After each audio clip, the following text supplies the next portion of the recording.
नमस्कार दोस्तों, एक प्रश्न आने का मैं आपको वादा दिलाता हूं। इस क्लास को प्रारंभ होने से पहले अगर न आए तो एग्जाम देने के बाद वापस आके कमेंट कर लीजिएगा। तो आपकी जो जीवन की सबसे महत्वपूर्ण स्लाइड होने जा रही है दोस्तों। जब भी मैं ये कथन कहूं तो समझ लेना यहां से प्रश्न हमेशा बनेगा ही बनेगा। तो मात्र ये 10-8 मिनट की क्लास आपका एक नंबर सुनिश्चित कर देगी दोस्तों। तो पूरे मनोयोग के साथ देखिएगा, जो काम कर रहे हो छोड़ दीजिएगा 5-6 मिनट के लिए और एक पक्का प्रश्न कर लीजिएगा। मेरा आपको वादा है यहां से एक प्रश्न आएगा ही आएगा, 100% संभावना यहां से होगी दोस्तों। चलिए करते हैं शुरुआत। तो देखिए, अभिवृद्धि और विकास, यहां से हम इस क्लास में विकास और अभिवृद्धि में अंतर पढ़ेंगे और यहां से जो उनके सिद्धांत हैं विकास के, जहां से हमेशा प्रश्न यहां से तो या तो पूछेगा विकास की विशेषताएं या अभिवृद्धि की विशेषताएं या इनके सिद्धांत को पूछेगा। ये प्रश्न हमेशा आता है, रहा है और रहेगा दोस्तों, तो पक्का कर लीजिएगा। चलिए, तो विकास देखिए, शिक्षार्थी का विकास, व्यक्तिगत जो संकल्पना, शारीरिक, संवेगात्मक, संज्ञानात्मक, नैतिक, इसके बारे में अध्ययन बिल्कुल। लेकिन आज हम अध्ययन करेंगे अभिवृद्धि क्या है, विकास क्या है। तो चलिए बिना देरी के साथ इनको समझते हैं। तो देखिए, अभिवृद्धि क्या है। मानव जीवन की शुरुआत एक जाइगोट कोशिका से होती है, अतः ये केवल कोशिकीय परिवर्तन को दर्शाती है। यानी अभिवृद्धि जो मानव के शरीर में इस प्रकार से जाइगोट नामक जो है वो कोशिका होती है। ये कोशिका क्या होती है, धीरे धीरे घटती है तो क्या होता है, जीवन मानव का समाप्त होने लगता है या बढ़ जाती है तो समाप्त की ओर अग्रसर हो जाती है। लेकिन विकास क्या है, विकास संज्ञानात्मक, संवेगात्मक, नैतिक और सामाजिक रूप में परिवर्तित करता है। यानी विकास सभी पक्षों पर ध्यान देता है। अभिवृद्धि तो केवल क्या है, एक कोशिकीय है, लेकिन विकास क्या है, संज्ञानात्मक, संवेगात्मक, नैतिक, सामाजिक रूप में परिवर्तन। चलिए, विकास क्या है, एक पक्षीय, यानी किसी एक पक्ष पर ध्यान अधिक रहता है। लेकिन विकास, माफ कीजिए, अभिवृद्धि तो क्या है, एक पक्षीय, यानी किसी एक पक्ष का अधिकतर रहती है। लेकिन विकास बहुपक्षीय है। यानी हमने ऊपर का पहला बिंदु ही पढ़ा, विकास संज्ञानात्मक, संवेगात्मक, नैतिक, सभी पक्षों पर ध्यान देता है। तो क्या है, विकास बहुपक्षीय है। अभिवृद्धि क्या है, एक संकुचित अवधारणा, यानी ये क्या है, ये तो एक केवल कोशिकीय मात्रा है, यानी एक संकुचित अवधारणा है। लेकिन विकास दोस्तों कैसी अवधारणा है, मोस्ट इंपोर्टेंट, व्यापक अवधारणा। अभिवृद्धि क्या है, मात्रात्मक, केवल मात्रा दर्शाती है। लेकिन विकास मात्रात्मक के साथ क्या है, गुणात्मक। ये दोनों के अंदर डिफाइन करके बता रहा हूं, अंतर आपको याद होने चाहिए दोस्तों। विकास का हम मापन संभव, माफ कीजिए, अभिवृद्धि का मापन संभव है क्या, अभिवृद्धि को हम माप सकते हैं, लेकिन जो है विकास का मापन हम नहीं कर सकते। कर सकते हैं क्या, किस व्यक्ति का किस प्रकार कितना विकास हुआ आप माप नहीं सकते।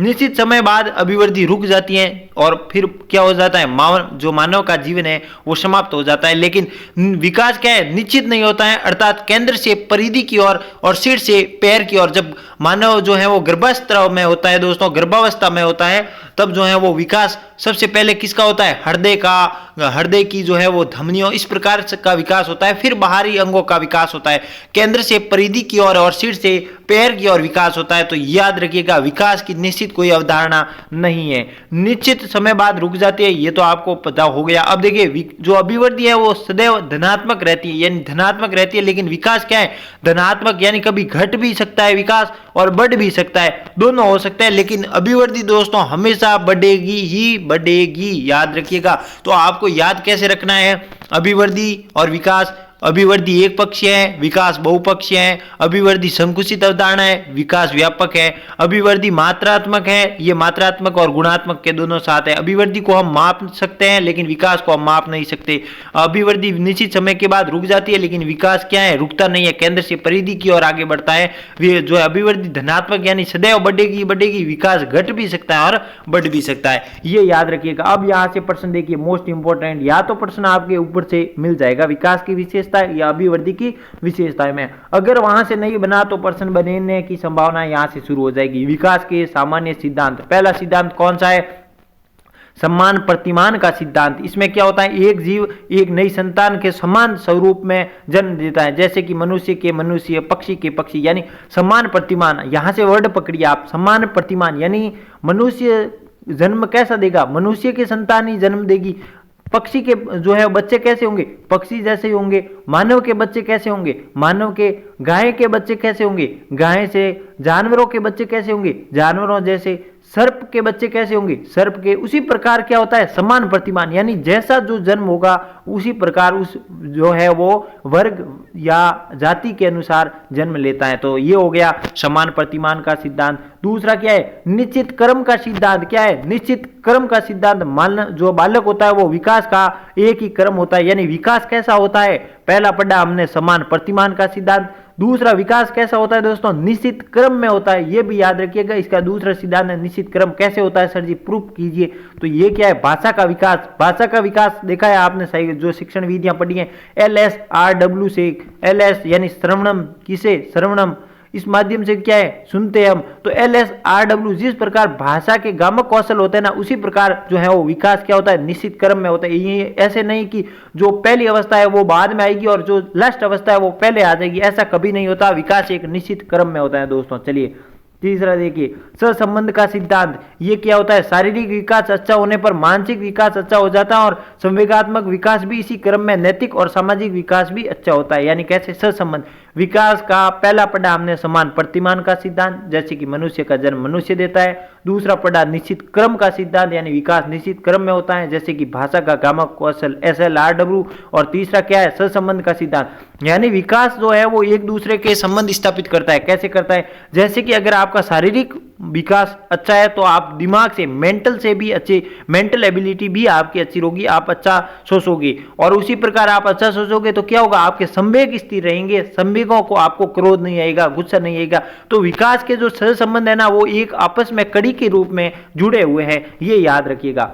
चलिए, व्यक्तिगत भिन्नता या विभिन्नता का सिद्धांत। इनको क्या है, इनके अनुसार एक ही माता पिता के दो बालकों का विकास अलग अलग दर से हो सकता है। यानी विकास क्या हो सकता है, सभी में समान, तो समान प्रतिमान तो है, लेकिन व्यक्तिगत भिन्नता का सिद्धांत है, प्रत्येक व्यक्ति में अलग अलग विकास की दर पाई जाती है। ये आपको याद रखना होगा, वहां पर ऑप्शन में आएगा व्यक्तिगत भिन्नता का सिद्धांत। यानी अगर माता पिता के दो संतान है तो उनका विकास जो है वो अलग अलग समय में, अलग अलग आयु में अलग अलग हो सकता है, ये पॉसिबिलिटी रहेगी दोस्तों विकास। तो चौथा कौन सा याद रखना होगा, व्यक्तिगत भिन्नता का सिद्धांत। चलिए पांचवा देखिए, एकीकरण का सिद्धांत। यानी बालक प्रारंभ में सभी अंगों पर संचालन नहीं करता, धीरे धीरे एक एक अंग जो है वो पकड़ के जो है वो संचालन करने की कोशिश करता है। कैसे, जैसे क्रमशः अंगुलियों को मोड़ना, कोहनी को मोड़ना, कंधे को मोड़ना, घुमाना इत्यादि।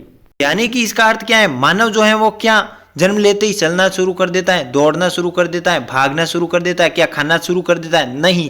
वो क्या करता है, धीरे धीरे अपने अंगों को, जैसे कि अंगुलियों को मोड़ना, फिर कोहनी को मोड़ना, कंधे को हाथ से घुमाना, मतलब धीरे धीरे जो है वो आयु के साथ वो क्या करता है, एक एक अंगों पर, शरीर पर संचालन करना शुरू कर देता है और अंततः सभी शरीर के अंगों को संतुलित कर लेता है या संचालन कर लेता है। ये कौन सा है विकास का सिद्धांत, तो एकीकरण का सिद्धांत है दोस्तों।